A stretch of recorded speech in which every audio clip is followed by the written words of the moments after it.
કીઆયો કચ્છી માળવો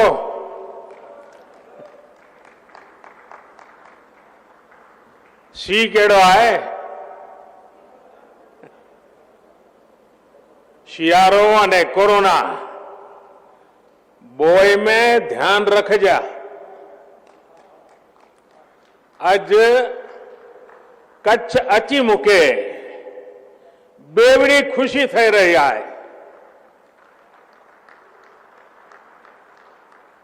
बेवड़ी एटले आए के कच्छड़ो मुझे दिल जे बोरो आए।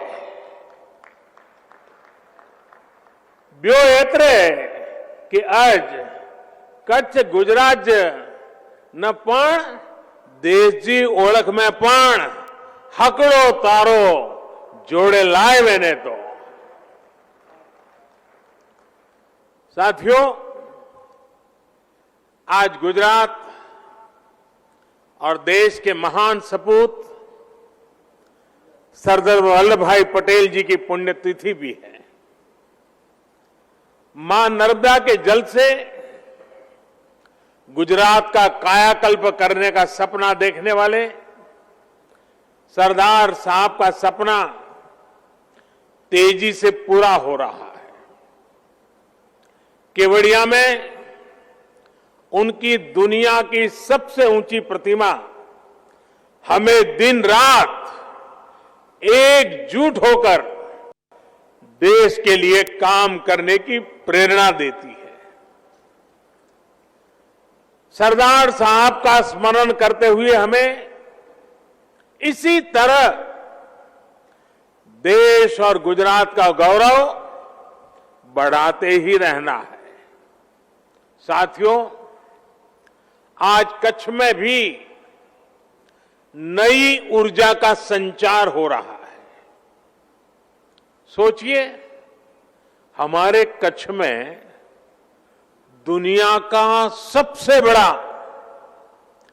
हाइब्रिड रिन्यूएबल एनर्जी पार्क,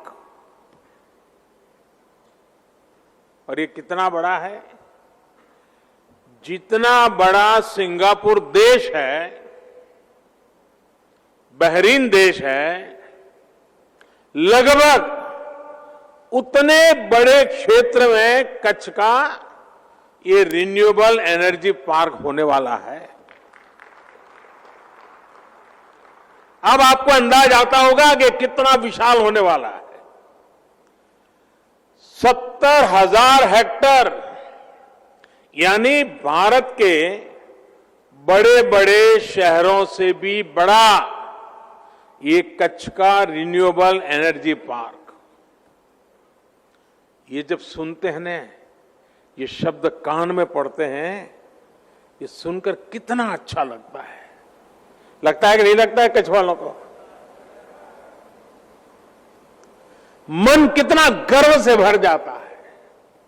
साथियों, आज कच्छ ने न्यू एज टेक्नोलॉजी और न्यू एज इकोनॉमी दोनों ही दिशा में बहुत बड़ा कदम उठाया है।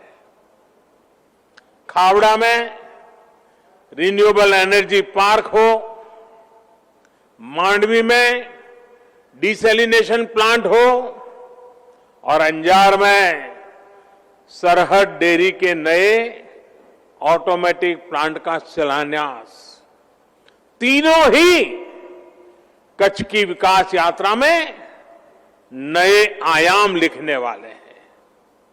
और इसका बहुत बड़ा लाभ यहां के मेरे किसान भाइयों बहनों को, पशुपालक भाइयों बहनों को, यहां के सामान्य नागरिकों को और विशेषकर हमारी माताओं बहनों को होने वाला है।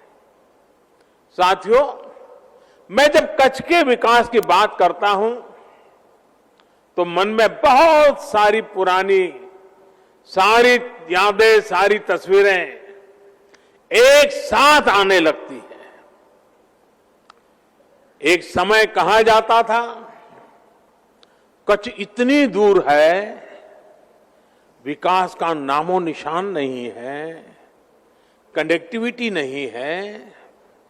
बिजली, पानी, सड़क, चुनौती का एक प्रकार से दूसरा नाम ही ये था। सरकार में भी ऐसा कहा जाता था कि अगर किसी को पनिशमेंट पोस्टिंग देना है तो कच्छ में भेज दो, और लोग भी कहते हैं मुझे तो काला पानी की सजा हो गई। आज स्थिति ऐसी है कि लोग सिफारिश करते हैं मुझे कुछ समय कच्छ में मौका मिल जाए काम करने का। कुछ लोग तो ये भी कहते थे कि इस क्षेत्र में विकास कभी हो ही नहीं सकता। ऐसे ही हालत में कच्छ में भूकंप की त्रासदी भी आई।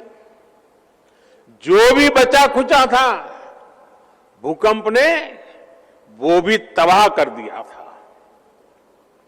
लेकिन एक तरफ माता आशापुरा देवी और कोटेश्वर महादेव का आशीर्वाद, तो दूसरी तरफ कच्छ के मेरे खमीरवंत लोगों का हौसला, उनकी मेहनत, उनकी इच्छा शक्ति।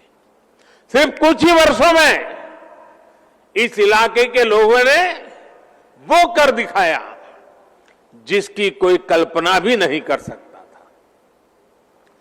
कच्छ के लोगों ने निराशा को आशा में बदला। मैं समझता हूं यही तो माता आशापुरा देवी के आशीर्वाद है। या निराशा का नाम नहीं, आशा ही आशा होती है। भूकंप में उनके घर, भूकंप ने भले उनके घर गिरा दिए थे, लेकिन इतना बड़ा भूकंप भी कच्छ के लोगों के मनोबल को नहीं गिरा पाया था। कच्छ के मेरे भाई बहन फिर खड़े हुए, और आज देखिए इस क्षेत्र को उन्होंने कहां से कहां पहुंचा दिया है। साथियों, आज कच्छ की पहचान बदल गई है। आज कच्छ की शान और तेजी से बढ़ रही है। आज कच्छ देश के तेजी से विकसित होते क्षेत्रों में से एक अहम क्षेत्र बन गया है। यहां की कनेक्टिविटी दिनों दिन बेहतर हो रही है। इस सीमावर्ती इलाके में लगातार पलायन, और पहले तो जनसंख्या का हिसाब देख लीजिए, माइनस ग्रोथ होता था, और जगह पे जनसंख्या बढ़ती थी, यहां कम होती थी क्योंकि लोग चले जाते थे। और ज्यादातर सीमावर्ती इलाके से लोग पलायन कर जाते थे, और उसके कारण सुरक्षा के लिए भी मुश्किल पैदा होना बहुत स्वाभाविक था। अब जब पलायन रुका है तो जो गांव कभी खाली हो रहे थे उनमें रहने के लिए लोग वापिस आते जा रहे हैं। इसका बहुत बड़ा प्रभाव, सकारात्मक प्रभाव राष्ट्रीय सुरक्षा पर भी पड़ा है। साथियों, जो कच्छ कभी वीरान रहता था, वही कच्छ देश और दुनिया के पर्यटकों का प्रमुख केंद्र बन रहा है। कोरोना ने जरूर मुश्किलें खड़ी की है, लेकिन कच्छ का सफेद रण, कच्छ का रणोत्सव पूरी दुनिया को आकर्षित करता है। एवरेज औसतन 4 से 5 लाख टूरिस्ट रणोत्सव के दौरान यहां आते हैं। सफेद रेगिस्तान और नीले आसमान का आनंद उठाते हैं। इस तरह के बड़े पैमाने पर सांस्कृतिक कार्यक्रम, कच्छ के स्थानीय सामानों की इतनी बड़े पैमाने पर बिक्री, यहां पारंपरिक खान पान की लोकप्रियता एक जमाने में कोई सोच भी नहीं सकता था। आज मुझे कई मेरे पुराने जान पहचान वालों से गप्पे गोष्ठी करने का मौका मिल गया। तो ऐसे ही मुझे बता रहे थे, बोले अब तो हमारे बच्चे अंग्रेजी बोलना सीखे। मैंने कहा कैसे? बोले अब तो हम होम स्टे करते हैं, हमने घरों की रचना की है तो होम स्टे के लिए लोग रहते हैं, तो हमारे बच्चे भी बोलते बोलते बहुत कुछ सीख गए हैं। कच्छ ने पूरे देश को दिखाया है कि अपने संसाधनों पर, अपने सामर्थ्य पर भरोसा करते हुए किस तरह आत्मनिर्भरता की तरफ बढ़ा जा सकता है। मैं दुनिया के डेवलपमेंट एक्सपर्ट्स, यूनिवर्सिटीज, रिसर्चर्स, इससे जुड़े लोगों से कहूंगा कि भूकंप के बाद जिस तरह कच्छ का चौतरफ विकास हुआ है, मुझे लगता है कि केस स्टडी है, उसकी स्टडी की जानी चाहिए, रिसर्च करना चाहिए। और ये किस प्रकार से मॉडल काम कर रहा है। इतने बड़े भयंकर भूकंप हादसे के 2 दशक के अंदर अंदर इतना बड़ा सर्वांगीण विकास हर क्षेत्र में, और वो भी जहां ज्यादातर भूमि सिर्फ रेगिस्तान है। ये अध्ययन का विषय है। साथियों, मैं हमेशा मानता हूं कि ईश्वर ने मुझ पर कई कृपा रही है, और ईश्वर की कृपा का ही कारण होगा शायद कि मुझे भी उस भूकंप के समय विशेष रूप से कच्छ के लोगों की सेवा करने का ईश्वर ने अवसर दिया। इसे संयोग ही कहेंगे कि भूकंप के अगले साल बाद जब राज्य में चुनाव हुए, तो जिस दिन नतीजे आए वो तारीख भी 15 दिसंबर थी, और आज 15 दिसंबर है। कोई कल्पना नहीं कर सकता था कि इतने बड़े भूकंप के बाद यहां पर हमारी पार्टी को लोग आशीर्वाद देंगे। बड़ी नकारात्मक चर्चा चल रही थी, लेकिन उस चुनाव में जब 15 दिसंबर को रिजल्ट आया तो देखा कच्छ ने जो प्यार बरसाया, जो आशीर्वाद दिए, वो आज भी उसी परंपरा चल रही है। आज भी देखिए आपके आशीर्वाद। वैसे साथियों, आज 15 दिसंबर की तारीख के साथ एक और संयोग जुड़ा हुआ है। शायद कई लोगों के लिए ये जानकारी सुखद आश्चर्य होगा। देखिए, हमारे पूर्वज भी कितनी लंबी सोच रखते थे, कितने दूर का सोचते थे। आजकल कभी कभी नई पीढ़ी की सोच वाले लोग पुराना सब निकम्मा है, बेकार, ऐसी बातें करते हैं ना। मैं एक घटना सुनाता हूं। आज से 118 साल पहले, 118 साल कोई कम समय नहीं होता है। आज से 118 साल पहले, आज ही के दिन 15 दिसंबर को ही,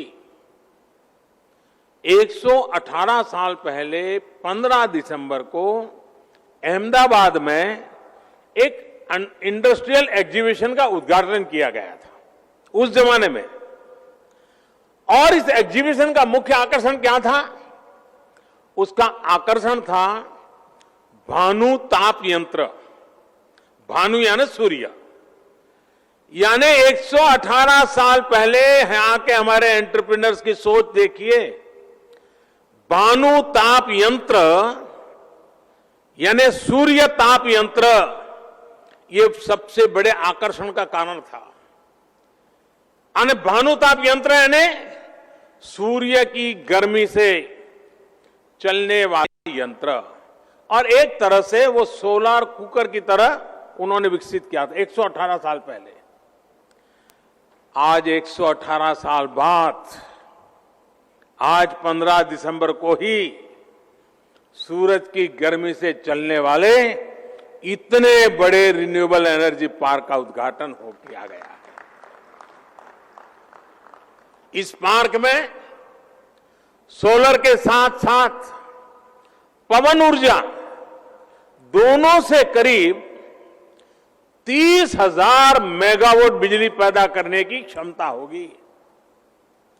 इस रिन्यूएबल एनर्जी पार्क में करीब करीब 1.5 लाख करोड़ रुपए का निवेश होगा।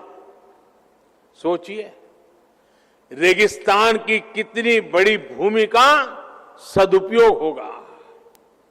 सीमा के साथ पवन चक्कियां लगने से सीमा सुरक्षित भी और अधिक बेहतर होगी। आम लोगों का बिजली का बिल कम करने के लिए जिस लक्ष्य को लेकर के देश चल रहा है, उसे भी मदद मिलेगी। इस प्रोजेक्ट से किसानों और उद्योगों दोनों को बहुत बड़ा लाभ होगा और सबसे बड़ी बात, इससे प्रदूषण कम होगा, हमारे पर्यावरण को भी लाभ होगा। इस रिन्यूएबल एनर्जी पार्क में जो बिजली बनेगी वो प्रति वर्ष 5 crore ton carbon dioxide 5 crore ton carbon dioxide emission उसको रोकने में मदद करेगी। और ये जो काम होने वाला है, अगर उसको पर्यावरण के हिसाब से देखना है तो ये काम करीब करीब 9 करोड़ पेड़ लगाने के बराबर होगा। 9 करोड़ पेड़। ये एनर्जी पार्क भारत में per capita carbon dioxide emission को भी कम करने में बहुत बड़ा योगदान देगा। इससे करीब 1 लाख लोगों को रोजगार के नए अवसर भी उपलब्ध होंगे। इसका बहुत बड़ा लाभ कच्छ के मेरे युवाओं को होगा। साथियों, एक समय था जब गुजरात के लोगों की मांग होती थी कि कम से कम रात में खाना खाते समय तो कुछ देर बिजली मिल जाए, यही मांग होती थी। जब मैं नया नया मुख्यमंत्री बना था, जहां भी जाता था लोग यही मांग करते थे। आज गुजरात देश के उन राज्यों में से एक है जहां शहर हो या गांव 24 घंटे बिजली सुनिश्चित की जाती है। आज जो 20 साल का नौजवान होगा उसे पता नहीं होगा कि पहले क्या हालत थी। उसे तो अंदाज भी नहीं आएगा कि इतना बड़ा बदलाव आया है। ये बदलाव गुजरात के लोगों के अथक प्रयासों से ही संभव हो पाया है। अब तो किसानों के लिए किसान सूर्योदय योजना के तहत अलग से पूरा नेटवर्क भी तैयार किया जा रहा है। किसानों को रात में सिंचाई की मजबूरी ना हो, इसके लिए विशेष लाइनें बिछाई जा रही है। भाइयों और बहनों, गुजरात देश का पहला राज्य है जिसने सौर ऊर्जा को ध्यान में रखते हुए नीतियां बनाई, निर्णय लिए। हमने नहरों तक पर सोलर पैनल लगा दिए और जिसकी चर्चा विदेशों तक में हुई। मुझे याद है जब गुजरात ने सोलर पावर को बढ़ावा देना शुरू किया तो ये भी बात आई थी कि इतनी महंगी बिजली का क्या करेंगे, क्योंकि जब गुजरात ने इतना बड़ा कदम उठाया था तब सोलर पावर, उससे जो बिजली थी वो 16-17 रुपये प्रति यूनिट बिजली मिलने की बात थी। 1 यूनिट 16-17। लेकिन भविष्य की संभावनाओं को देखते हुए गुजरात ने इस पर काम जारी रखा। आज वही बिजली गुजरात ही नहीं पूरे देश में ₹2, ₹3 प्रति यूनिट बिक रही है। गुजरात ने तब जो काम किया था, उसके तब के अनुभव आज देश को दिशा दिखा रहे हैं। आज भारत रिन्यूएबल एनर्जी के उत्पादन के मामले में दुनिया की चौथी बड़ी ताकत है, दुनिया की।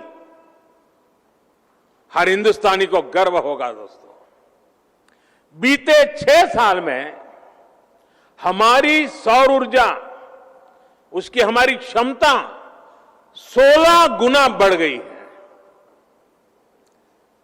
हाल में एक क्लीन एनर्जी इन्वेस्टमेंट रैंकिंग आई है। इस क्लीन इन्वेस्टमेंट एनर्जी रैंकिंग जो है 104 देशों का मूल्यांकन हुआ और नतीजा ये निकला है कि दुनिया के 104 देशों में पहले 3 में भारत ने अपनी जगह बना ली है। क्लाइमेट चेंज के खिलाफ लड़ाई में अब भारत पूरी दुनिया को दिशा दिखा रहा है, नेतृत्व कर रहा है।